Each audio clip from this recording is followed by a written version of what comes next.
pag-usapan natin yung company, no? Anong pangalan nitong company nito? Well, yung name po ng company is Global Prime Innovation Incorporated. So, nasa health and wellness yung mga produkto. Isa-isahin kaya nating pag-usapan, no? Magsimula tayo dun sa mga beauty and skin products, no? Pwede ba nang i-demonstrate nyo, ipakita nyo yung mga produktong yun? So, bali yung pinaka namin, Doc, is yung Glutagen. We have Glutagen soap. Yung edge naman ng soap namin compare sa ibang soap po sa labas, 6-in-1 kami.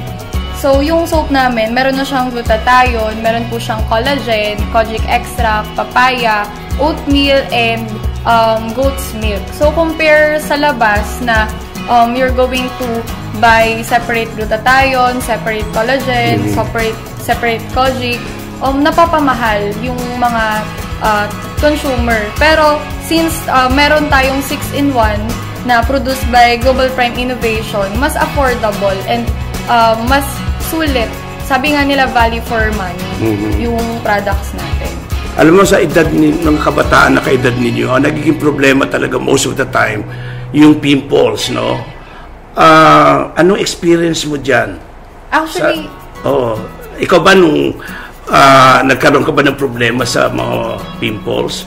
Actually, Doc, sa mga babae kasi di maiwasan yung hormonal imbalance. And malaking tulong yung Glutagen soap na i-minimize yung pimples, lalo na kapag nagkakaroon ng monthly period.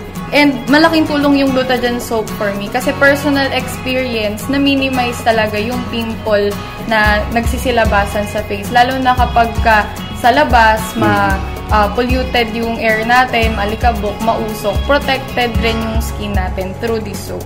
Ang ibang mga dermatologists parang dinidiscourage nila yung medyo may fragrance, no? Yung merong perfume. Ito ba merong scented ba ito? Actually, Doc, yung amoy po kasi ng Glutagen soap, since meron po kaming goat milk with this, yun po yung pinaka-scent niya. So, amoy gatas po siya. And that's why kapag ginamit mo po, hindi niya nadadry yung skin natin. And dahil po dun sa Glutagen ay sa goat's milk po, na hindi na kailangan ng scents para maging mabango. Kumbaga, natural yung amoy and then nami-maintain yung pagiging nourish ng skin. Saka siguro hindi problema yung allergy. Yes.